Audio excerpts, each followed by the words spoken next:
Soy David Cot, presentador de La Historia de España, y este es el episodio 5, llamado Pueblos prerromanos de la península ibérica. En este episodio te explicaré las culturas nativas que vivían en la península ibérica antes de la conquista romana de Hispania. Suscríbete en YouTube y podcast a La Historia de España, presentada por David Cot. Segunda Edad del Hierro en la península ibérica.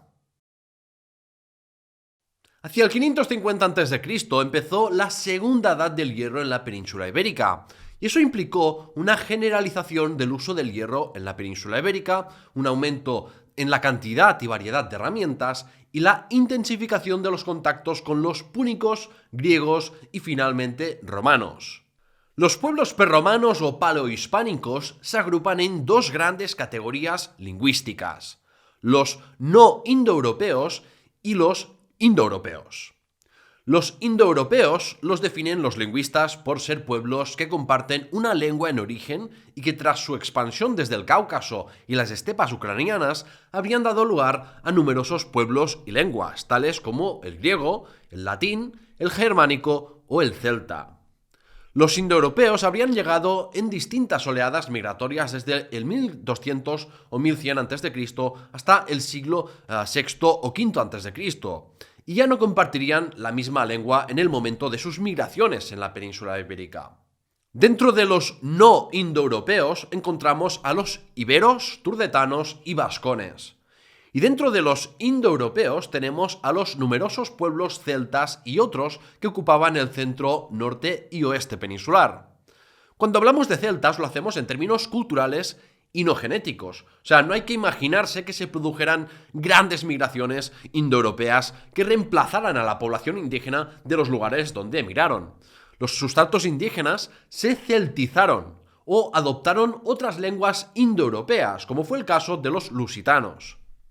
Los pueblos prerromanos se caracterizaron por no desarrollar grandes estados ni disponer de fronteras estrictas, de manera que fueron culturas muy fluidas y abiertas a cambios por contactos con otras gentes. Los iberos. Los iberos fueron pueblos preindoeuropeos situados en el lado mediterráneo de la península ibérica, desde Cataluña hasta la Andalucía occidental.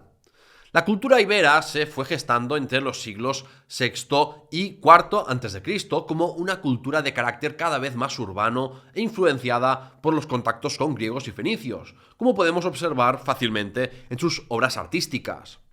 Hubo un proceso de iberización del litoral al interior, penetrando así las influencias griegas y fenicias más allá de la costa, con la ayuda de las redes comerciales locales entre indígenas.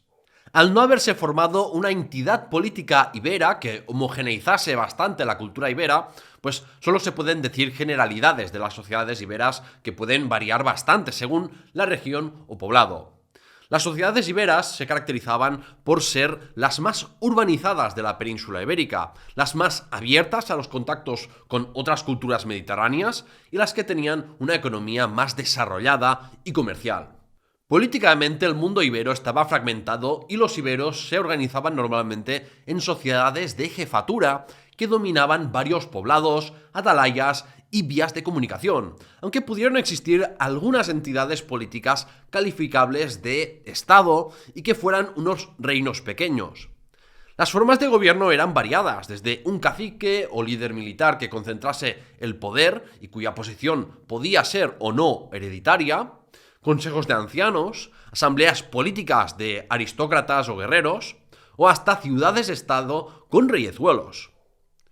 Sobre esta fragmentación política de los iberos, el geógrafo griego Estrabón escribió, cita: «Se pueden explicar las andanzas de los griegos entre la gente bárbara por estar divididos ellos en pequeñas partes y reinos que no tenían unión entre sí por su terquedad, de manera que resultaron endebles contra los extranjeros que los atacaron. Esta terquedad entre los iberos resultó aún mayor al añadir su naturaleza pérfida y no sencilla, porque en su vida eran guerreros y bandoleros y se atrevieron solo a empresas pequeñas, evitando grandes hazañas, por no tener grandes fuerzas y alianzas». Fin de la cita. La cúspide de las sociedades iberas estaba formada por una élite con los medios económicos y humanos para dominar militarmente un territorio y con un programa ideológico detrás para legitimarse. El mundo ibero estaba dominado por sociedades militarizadas o aristocráticas, de manera que la guerra tenía una gran importancia. La guerra que se practicaba entre los siglos VI y IV a.C. entre iberos era de incursiones militares con pocos hombres para obtener botín, sin intención de ocupar territorios permanentemente. De ahí que se desarrollasen epopeyas épicas con representaciones en estatuas y otros espacios artísticos, idealizando el combate individual o con pocos hombres. Igual que otras culturas mediterráneas de la antigüedad, el caballo se identificaba con las aristocracias militares que dominaban el mundo ibero. La generalización de las armas en los ajuares iberos desde el siglo IV a.C. nos revela la importancia creciente de la guerra en el mundo ibero y una mayor estratificación y complejidad social. Al ensancharse la base social guerrera, los ejércitos se volvieron más grandes y organizados, con cadenas de mando, unidades y formaciones de batalla. Y del ensalzamiento del individuo se pasó a poner el foco en la disciplina del soldado para mantener una formación y no perjudicar a sus compañeros. Por eso, ejércitos mercenarios iberos eran apreciados, especialmente sus jinetes, y se incluían en conflictos como en las guerras entre griegos y púnicos en Sicilia en los siglos V y IV a.C. Más hombres compartieron así poder político y los entierros monumentales dan paso a más sepulturas y más estandarizadas. Bandas de guerreros prestaban juramento de fidelidad a un jefe mediante los sagrados pactos de devotio. Las devotio ibéricas eran una de las costumbres más destacadas de los iberos y consistían en pactos de clientela militar donde los clientes juraban proteger a su jefe a cambio de un mayor botín, protección y un estatus social más alto. Si el líder moría, los clientes tenían que suicidarse, ya que también prometieron proteger a su líder ante los dioses. Esta institución social jugó un papel crucial en algunas heroicas últimas defensas vistas durante la conquista romana de Hispania, como la famosa de Numancia, y sirvió a los romanos, a los intereses romanos, más tarde porque los iberos rápidamente adoptaron el culto al emperador. Otra institución social compartida por iberos y celtas era el hospitium, que significaba tanto acoger cálidamente a un extranjero en casa, como un pacto entre ciudades-estado o jefaturas con derechos y obligaciones recíprocas. Por otro lado, es posible que existieran servidumbres comunitarias de habitantes de poblados pequeños, siendo siervos o teniendo la obligación de aportar soldados a un centro urbano mayor. Esto más en zonas con mayor influencia fenicio-púnica. Pero no se cree que existiera un sistema de esclavitud social o económicamente relevante entre los pueblos prerromanos. En cuanto al armamento ibero, no hay evidencia del uso de maquinaria pesada en asedios tales como catapultas antes de la Segunda Guerra Púnica, pese a desarrollarse fortificaciones similares a las de otras partes del Mediterráneo donde sí tenían este tipo de armas. El arma blanca más característica del mundo ibero era la falcata, una espada de hoja curvada originaria de los Balcanes y muy utilizada en todo el mundo mediterráneo antiguo. Los romanos copiaron las espadas de tradición celta que se encontraban en la península ibérica, que dio lugar a los gladius hispaniensis, que utilizaron las legiones romanas desde el siglo III a.C. Los ejércitos iberos empleaban lanzas originalmente pensadas para el combate cuerpo a cuerpo, pero las volvieron más ligeras para así también poderlas usar como arma arrojadiza. Una famosa arma arrojadiza eran las hondas, especialmente desarrolladas en Islas Baleares, y los honderos sirvieron como soldados de élite en ejércitos mercenarios por su habilidad en arrojar piedras con hondas. Pero en las sociedades iberas no todo giraba en torno a la guerra. Por ejemplo, si hablamos de cultura, los iberos destacaron por desarrollar 3 sistemas de escritura: la escritura ibérica nororiental, la meridional y el alfabeto greco-ibérico, que era una adaptación del alfabeto griego jónico.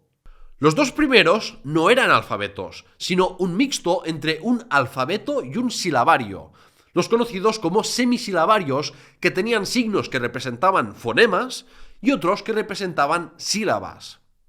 Se logró descifrar el sonido que representa cada signo, pero desconocemos el significado de sus palabras porque no existe tal cosa como una piedra roseta ibera que nos permita conocer esta lengua o estas lenguas.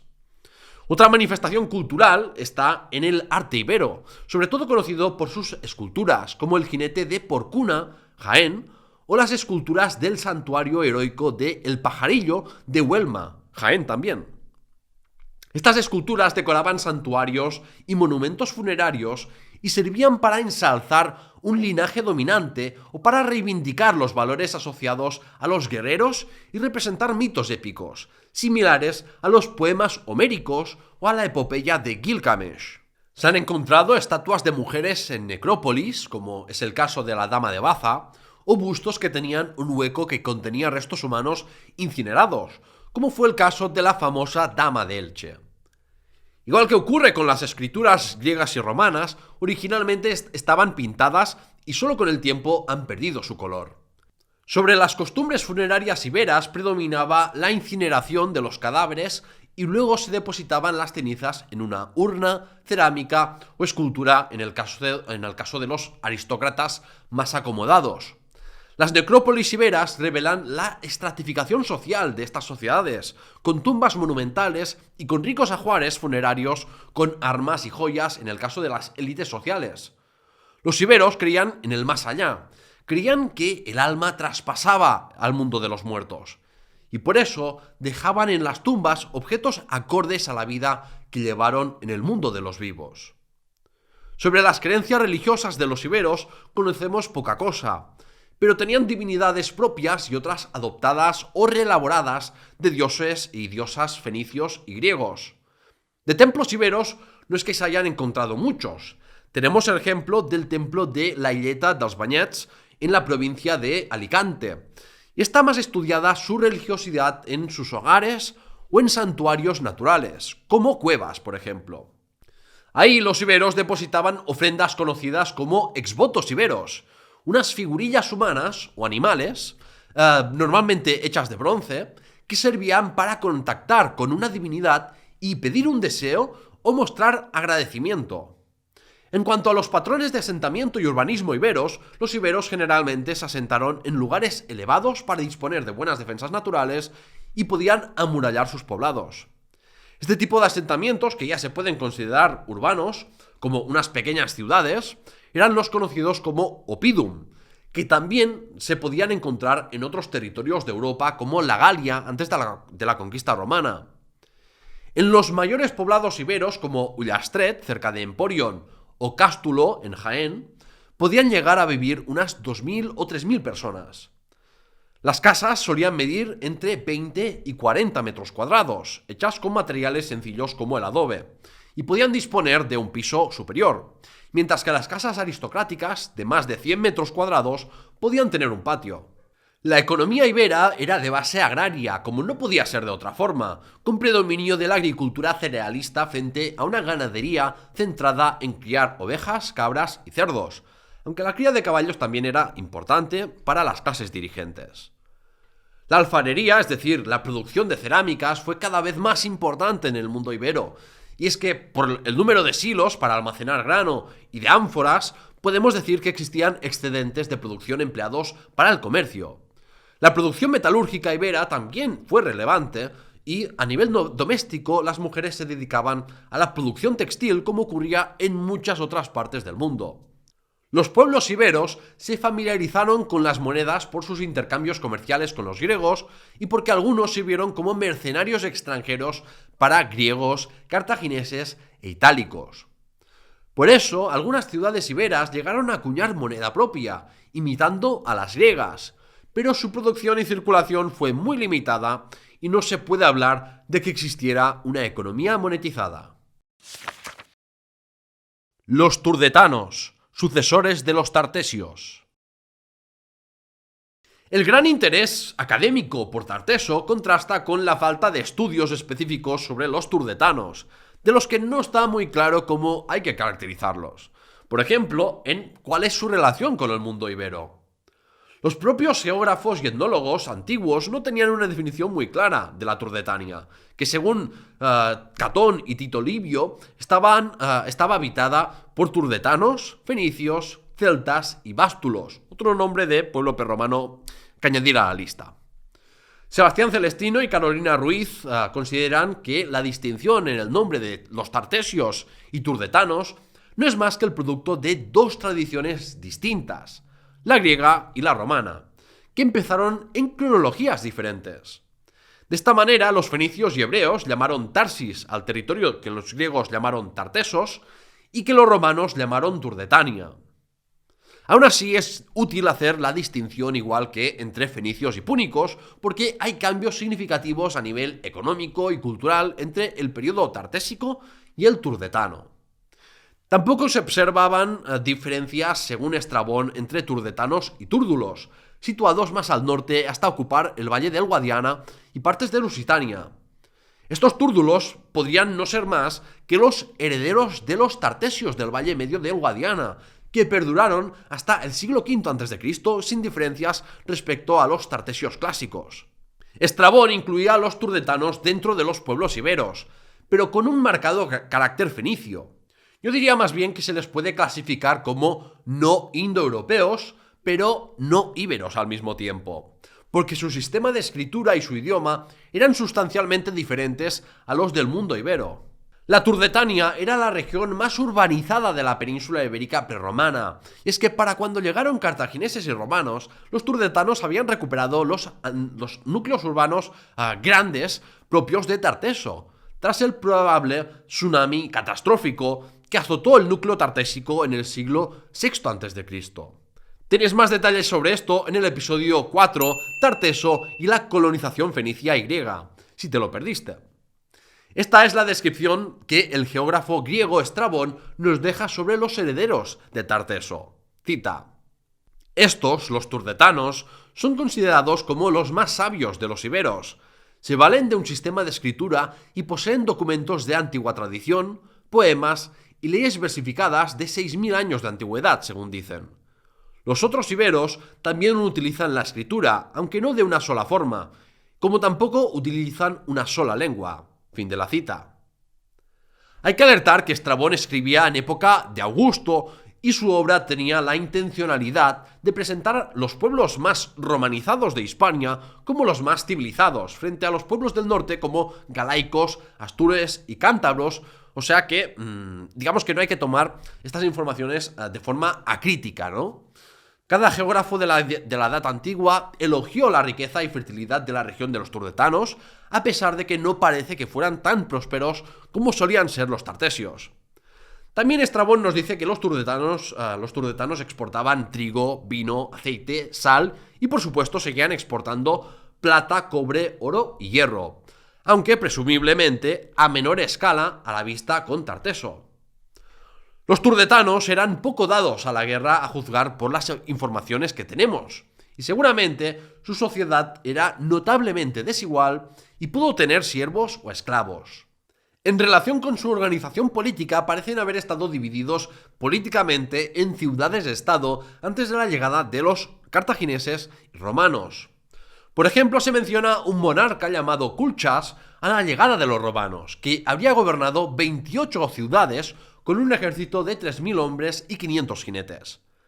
Parece que había monarquías turdetanas basadas en su fuerza militar, pero también pudo haber formas de gobierno oligárquicas o asamblearias. Los vascones y el origen de los vascos. Los vascones son el otro pueblo prerromano lingüísticamente preindoeuropeo. Los vascones ocupaban Navarra y un poco los territorios circundantes, incluyendo buena parte de Aragón hasta Jaca y Zaragoza, una franja del País Vasco y parte de La Rioja. Los bárdulos y caristios que vivían en el actual País Vasco también se cree que hablaban una lengua vascona, aunque algunos autores defienden que la expansión vascona por el actual País Vasco no ocurrió hasta el periodo visigodo, en que hubo una expansión demográfica y territorial vascona. Donde hay consenso es en aceptar que los aquitanos del sur de la Galia también hablaban una lengua vascónica, Por lo tanto, aparte de los vascones, había otras gentes que hablaban el protoeuskera. Un hito en la historia de nuestros conocimientos del euskera primitivo ocurrió en 2022, cuando se anunció el descubrimiento de la mano de Irulegui, una placa de bronce encontrada en un poblado navarro que fue destruido durante las guerras sertorianas del primer tercio del siglo I a.C. Parece que la mano de Irulegui estaba colgada en la entrada de una casa y, según la traducción propuesta, seguiría la tradición ibera del hospitium, de invitar, a acoger a extranjeros en su casa. Constituye el texto más antiguo escrito en lengua vascónica, escrito siguiendo una variante del semisilabario ibero. Esto y los hallazgos de textos en lengua ibera en territorio vascón han revivido las tesis del vasco-iberismo, la tesis de que los idiomas vascones e iberos provenían de una misma raíz y que básicamente el euskera sería la única lengua indígena que se ha conservado tras la introducción del latín. Pero los intentos de interpretar los textos iberos conservados mediante el euskera han fracasado y el consenso académico de las últimas décadas descarta el vasco-iberismo. En cualquier caso, sigue habiendo muchas incógnitas en torno a las lenguas vascónicas y falta más investigación para poder hacer afirmaciones con más seguridad. Los vascones ya formaban un grupo cultural poco homogéneo, igual que, por ejemplo, en el siglo XIX había notables diferencias lingüísticas entre unos pueblos y otros. Los de la mitad para abajo de la actual Pamplona estaban familiarizados con formas de vida urbanas y estaban más abiertos a influencias iberas y celtas y luego romanas, incluyendo en su lengua y nombres personales. Mientras que los de la mitad norte, más cercanos a las montañas y bosques frondosos, vivían de un modo más primitivo y aislado. Sobre el origen de los vascos hay que recurrir a las últimas investigaciones genéticas. Se han realizado diferentes estudios para comparar el ADN de los vascos modernos con el de otros españoles, otras personas europeas y ADN antiguos. Según estudios como uno publicado en 2019 en la revista Science Magazine, los resultados muestran que los vascones de la Edad del Hierro no eran genéticamente distintos de otros pueblos de la península ibérica. Lo que pasa es que Vasconia quedó más aislada respecto a otras partes de la península ibérica y no se vio muy afectada por migraciones romanas, germánicas o árabes y bereberes. Lo mismo sucedió en la isla de Cerdeña, y está claro que la geografía jugó un papel importante en mantener a los vascos y sardos más aislados y con pocos cambios genéticos en comparación con otros pueblos de Europa. Sin embargo, que no cambiasen mucho genéticamente no significa que los vascones no sufrieran grandes transformaciones a lo largo de su historia en términos culturales, incluyendo en su idioma, como se observa en muchas palabras del euskera que provienen del latín. Los celtiberos. Por el nombre es fácil caer en el error de pensar que los celtiberos son una mezcla de celtas e íberos. Incluso algunos autores romanos lo pensaban, pero esto no es así. Los celtiberos eran los celtas de Iberia, a pesar de que también recibieron influencias iberas importantes en el periodo tardío antes de la conquista romana. Las fuentes antiguas divergen al delimitar la región de la Celtiberia, pero vivieron alrededor del despoblado territorio de la Serranía Celtibérica, también conocida como la Laponia española, en el área de Soria, Guadalajara, Cuenca y partes de Aragón. Los celtiberos desarrollaron ya desde el siglo VI a.C. una sociedad marcadamente guerrera y estratificada, y por eso no resulta sorprendente que los celtiberos sirviesen en ejércitos mercenarios y fueran de los que más presentaron resistencia frente a los conquistadores romanos. Su economía tenía un carácter más pastoril que agrícola, también debido a las condiciones ecológicas de su región. Y en todo caso, por eso, la guerra entre celtiberos se orientaba al robo de ganado. El desarrollo económico de los celtiberos fue menor que el de los iberos, porque difícilmente podían interactuar y comerciar directamente con fenicios, púnicos y griegos, aunque sí tuvieron una actividad de producción cerámica y metalúrgica importante. Sabemos que compartieron algunos dioses con el resto de celtas de Europa, como Luk, un dios asociado a muchas cosas, desde la guerra hasta las leyes. Otro, por ejemplo, es Cernunnos, el dios de la fertilidad, o Epona, la diosa de los caballos que quizás conozcas por Zelda. Su hábitat típico era el de poblados fortificados en altura, los castros, en el periodo celtíbero tardío convertidos algunos en oppida o poblados grandes que se pueden llegar a calificar de ciudades. Los lazos de parentesco y la cohesión en base a compartir un supuesto linaje común regían la sociedad celtibérica hasta el desarrollo de los oppida. Finalmente, entre los siglos III y I a.C., por los contactos con cartagineses y romanos y por dinámicas internas, se desarrollaron las primeras ciudades-estado celtíberas, se extendió la escritura y se produjeron emisiones monetarias. Los pueblos prerromanos del oeste y norte peninsular. En el oeste peninsular encontramos a los lusitanos y betones. Los lusitanos vivían en buena parte del actual Portugal y eran indoeuropeos, pero no celtas en términos lingüísticos. Quizás habían ya llegado en una oleada anterior, mientras que los betones estaban más asentados en las provincias sudoccidentales de Castilla y León. La ganadería y la minería tenían una importancia destacable en el oeste peninsular porque sus suelos no son demasiado fértiles. Por eso no resulta sorprendente que la riqueza en la sociedad lusitana se midiese sobre todo por las cabezas de ganado. Debido a las desigualdades sociales y falta de tierras fértiles y de desarrollo económico, muchos de los lusitanos más pobres se convirtieron en bandidos y constituyeron verdaderos ejércitos que lograron en ocasiones derrotar a ejércitos romanos. Los betones y sus vecinos del centro de la meseta, los carpetanos, tenían una cultura diferenciada que manifiesta su preferencia por la ganadería y la caza, la cultura de los berracos, que consistía en erigir monumentos y esculturas que representaban animales como toros, cerdos o jabalíes.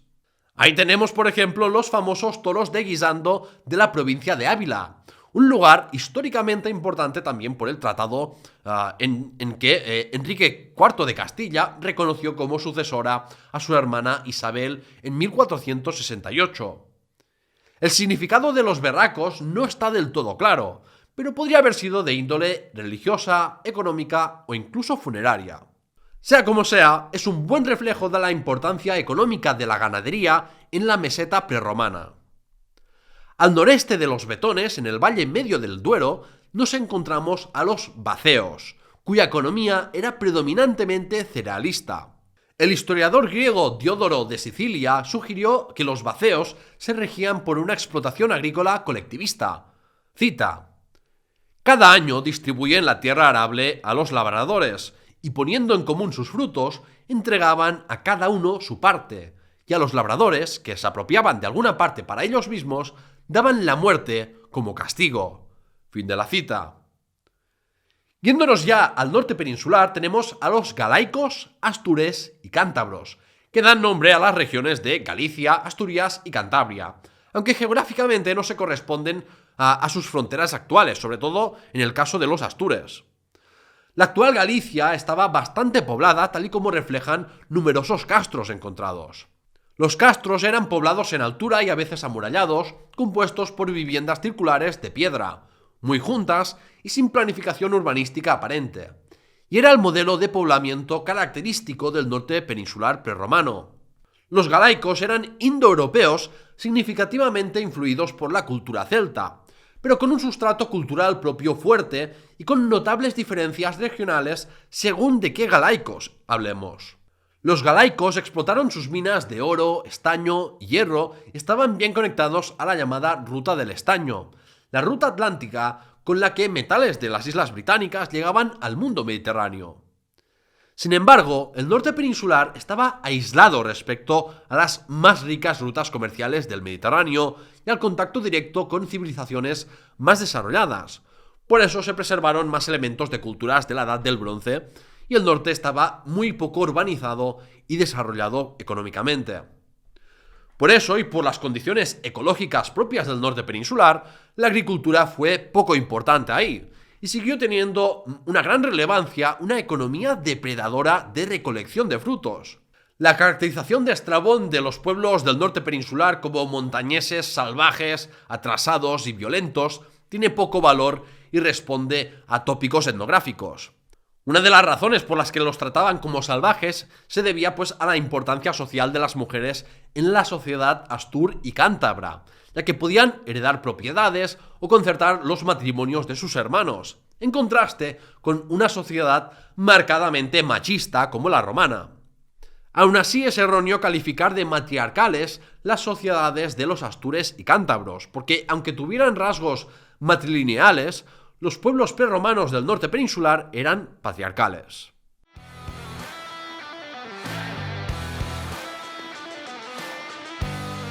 ¡El veredicto! En el veredicto de hoy quiero discutir la manipulación histórica realizada por los nacionalistas vascos en relación con quiénes son. Para hablar sobre este tema, primero debo definir qué es una etnia. Una etnia es un constructo social, porque tiene mucho que ver con cómo nos percibimos primero a nosotros mismos como pertenecientes a un determinado grupo y luego en cómo nos perciben los demás. La identidad de una etnia se basa en múltiples factores, donde cada factor puede considerarse de diferente importancia según cada etnia o cultura.